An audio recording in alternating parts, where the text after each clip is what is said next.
Pense no braço por um instante. A gente tende a ver como uma coisa só, né? Mas por baixo da pele existe uma verdadeira obra de engenharia biológica. É um universo de estruturas organizadas com uma lógica impressionante. Tem uma embalagem de alta performance para os músculos, um sistema de estradas para o sangue e um mapa de fiação neural de uma precisão absurda. Hoje, a nossa análise vai mergulhar fundo nessa arquitetura oculta do membro superior. Com base no material detalhado que a gente analisou, nossa missão é desvendar como a fáscia cria esses compartimentos, sabe, traçar a rota das veias e decodificar o mapa de nervos que conecta a nossa pele ao cérebro. E o ponto central aqui não é só, fazer uma lista de nomes e lugares. É entender a lógica por trás do projeto. A forma como um músculo é contido para gerar força, o caminho que uma veia encontra para otimizar o retorno do sangue, ou como um nervo se ramifica para cobrir um território específico. Tudo isso segue princípios de eficiência e uma história que começa, olha, lá no nosso desenvolvimento embrionário. Ok, vamos começar a desembrulhar isso então. Todo mundo já ouviu falar de fáscia, mas o que o material que analisamos ressalta é a sua função quase como engenharia estrutural, né? A fáscia profunda, em particular, não é só uma capinha protetora. Não mesmo. Ela é muito mais do que isso. Pensa numa manga de compressão, daquelas bem justas, branca, brilhante e incrivelmente resistente, que envolve todos os músculos do braço. Essa é a fáscia braquial. Ela não tem gordura, é um tecido conjuntivo denso que exerce uma contenção fundamental. E ela não é uma peça isolada, existe uma continuidade. Lá em cima, perto do ombro, ela se funde com as fáscias dos músculos deltoide e peitoral. E lá embaixo, no cotovelo, ela continua, sem interrupção, com uma fáscia do antebraço. É um sistema integrado que reveste o membro todo.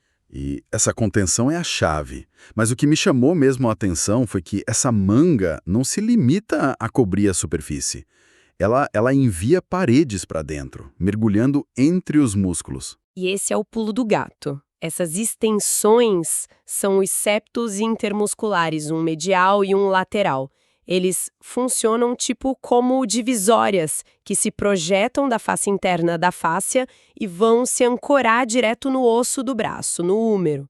E, ao fazerem isso, eles dividem o braço em dois espaços completamente isolados. O compartimento anterior, onde ficam os flexores, como o bíceps braquial, certo? Isso, exatamente. E o compartimento posterior, que é o território dos extensores, como o tríceps. Mas por que o corpo se daria ao trabalho de construir essas paredes internas? Qual é a vantagem funcional de separar o bíceps do tríceps de uma forma tão rígida assim? A vantagem é dupla. Primeiro, agrupa músculos com funções de inervação parecidas, o que otimiza a contração. A fáscia contém o músculo quando ele contrai, sabe? Impede que ele se expanda para os lados e direciona toda a força para o movimento do tendão. E segundo, cria um ambiente controlado para os vasos e nervos daquele grupo muscular específico. É um princípio de organização que se repete por todo o corpo. Certo, então é um design para máxima eficiência. Mas essa contenção toda, essa embalagem a vácuo, parece uma faca de dois gumes. Se houver um inchaço muito grande por uma lesão, essa fáscia que não estica pode criar uma pressão perigosa ali dentro, não? Exatamente. E você acabou de descrever a base da síndrome compartimental, que é uma emergência médica gravíssima. Em traumas, como uma fratura ou uma lesão por esmagamento, o sangramento e o edema aumentam muito a pressão dentro desses compartimentos que não se expandem. Essa pressão pode ficar tão alta que comprime os vasos sanguíneos, cortando o oxigênio para os músculos e nervos. Se não for aliviada rápido, pode levar à morte do tecido e à perda permanente da função do membro. A mesma estrutura que otimiza a função pode virar uma armadilha. Uau! Isso dá uma dimensão completamente diferente para a importância da fáscia. Ok, então esses compartimentos organizam os músculos. E isso me faz pensar. Tudo que está lá dentro, especialmente os vasos, precisa seguir essas regras. Como as veias navegam nisso tudo para levar o sangue de volta? Ótima conexão. A drenagem venosa tem duas redes que trabalham em paralelo. Uma profunda, que corre dentro dos compartimentos junto com as artérias, e uma superficial, que é a que a gente consegue ver sobre a pele. E são duas veias superficiais as protagonistas aqui. a veia cefálica, que sobe pela face lateral do braço, do lado do polegar, e a veia basílica, que sobe pela face medial, do lado do dedo mínimo. Espera aí, isso é um pouco contraintuitivo. A gente sempre pensa nas veias mais visíveis na frente do braço, ali na dobra do cotovelo. Mas a origem de tudo está nas laterais, começando lá de baixo? A origem é ainda mais surpreendente. Ambas nascem da mesma estrutura. A rede venosa dorsal, um emaranhado de veias nas costas da mão. A cefálica drena o lado lateral dessa rede e a basílica o lado medial. A partir daí, elas sobem correndo na fáscia superficial, ou seja, por fora daquela fáscia profunda que a gente acabou de discutir. E a famosa veia da coleta de sangue. Onde ela entra nessa história? Ela é a conexão entre esses dois sistemas.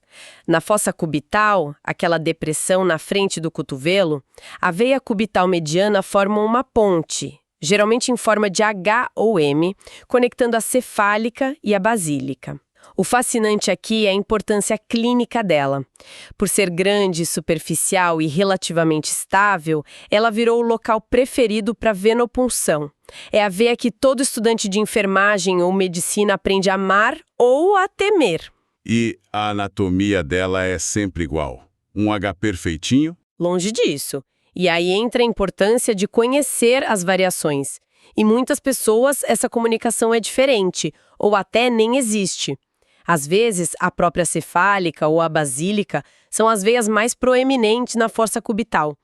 Um profissional de saúde precisa ter esse mapa mental das variações para ter sucesso na punção e evitar lesar estruturas próximas, como nervos e artérias. É um conhecimento com aplicação imediata. E para onde todo esse sangue vai? Elas continuam subindo pela superfície até o coração? Não, eventualmente o sistema superficial precisa se juntar ao profundo. A veia basílica, mais ou menos na metade do braço, mergulha. Ela perfura a fáscia braquial. Aí ela se une às veias profundas que acompanham a artéria braquial para formar a veia axilar, já na região da axila. A cefálica tem um caminho mais longo pela superfície. Ela sobe até o ombro e só lá ela mergulha, perfurando a fáscia para desaguar também na veia axilar. A partir daí é um caminho único em direção ao tórax. Perfeito. Entendemos a embalagem e as estradas de retorno. Agora vamos para o terceiro sistema, a fiação, um mapa neural da pele. O conceito aqui é o de dermátomos. A analogia do mapa é ótima. Cada pedacinho da pele do braço tem um CEP neural, um endereço específico na medula espinhal para onde manda as informações. Exatamente isso. Tecnicamente, um dermátomo é a área da pele cuja sensibilidade, tato, dor, temperatura é responsabilidade de um único nervo espinhal. No membro superior, esses nervos vêm dos segmentos da medula cervical, de C3 a C8, e um pouquinho da torácica, T1 a T3. Então, se a pessoa sente um toque no polegar, essa informação viaja por fibras nervosas que entram na medula espinhal e especificamente no nível C6. Se for no dedo mínimo, o destino é C8. Olhando o diagrama no material, esse mapa parece meio caótico. Não é uma sequência de faixas retas descendo pelo braço. A faixa de C6 cobre o antebraço lateral e o polegar, C7 o dedo médio, C8 o lado medial. Por que essa distribuição que parece tão bagunçada? A chave para entender o mapa é que ele não foi desenhado no adulto. Ele é um registro do nosso desenvolvimento como embrião. Como assim? No início do desenvolvimento, o nosso braço é só um pequeno broto crescendo para fora do tronco do embrião. Nesse estágio, os nervos espinhais saem da medula numa sequência perfeita e inervam esse broto em faixas retas, lógicas. À medida que o braço cresce, se alonga e rotaciona para sua posição final, ele literalmente arrasta e estica essa inervação junto com ele. A ordem original é mantida, mas a forma é distorcida pelo crescimento. Espera um pouco. Então o padrão de sensibilidade no braço hoje é, na verdade, um fóssil do desenvolvimento como embrião? Isso é incrível! Explica essa confusão aparente de uma forma que eu nunca teria imaginado. Exatamente. O lado que aponta para a cabeça do embrião, que vira o lado do polegar, mantém sua conexão com os segmentos mais altos da medula, como C5 e C6. O lado que aponta para os pés, que vira o lado do dedo mínimo, fica com segmentos mais baixos, C8 e T1. Não é aleatório, é história, e é fundamental para a neurologia. Um neurologista usa esse mapa para diagnosticar o nível exato de uma lesão na medula espinhal. Memorizar esse mapa de dermátomos, o trajeto das veias, as camadas de fáscia, isso tudo parece uma tarefa assim, gigantesca, especialmente para estudantes da área da saúde. Com certeza, é um volume de informação que exige muita repetição, visualização e principalmente a aplicação do conhecimento em cenários práticos para que ele realmente se fixe. Ferramentas de estudo eficazes são cruciais. Exato. E se a pessoa é estudante e quer se preparar de verdade, pode entrar agora em medcobe.com.br, baixar o app e aproveitar o maior banco de questões do Brasil. Com provas anteriores de todas as instituições, questões comentadas, resumos práticos, aulas completas e flashcards prontos para revisar onde fizer. E aproveitando o gancho, há uma distinção final importante que o nosso material faz e que muitas vezes confunde. Não se deve confundir dermátomos com a área de inervação dos nervos cutâneos. Certo. Qual a diferença na prática? Pensa assim, a medula espinhal é a central de uma companhia de internet. O dermátomo de C6 seria um bairro inteiro que essa central atende. Agora, o nervo cutâneo, como o nervo radial, por exemplo, é o cabo físico de fibra ótica que sai da rua principal e se ramifica para levar o sinal para as casas daquele bairro e talvez até de bairros vizinhos. Uma lesão na central, na medula, pode derrubar o sinal de um bairro inteiro, o dermátomo. Uma lesão no cabo, que é o nervo periférico, pode afetar casas em diferentes bairros seguindo o trajeto físico daquele cabo. São dois mapas sobrepostos, um de origem e um de distribuição. Então, o que tudo isso significa?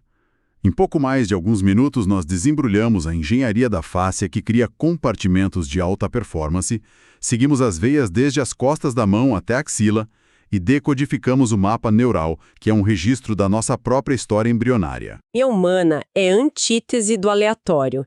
É um sistema de uma lógica e previsibilidade incríveis, onde a estrutura está intimamente ligada à função, à relevância clínica e à nossa própria história de desenvolvimento. Cada detalhe está ali por uma razão. E isso nos deixa com uma pergunta.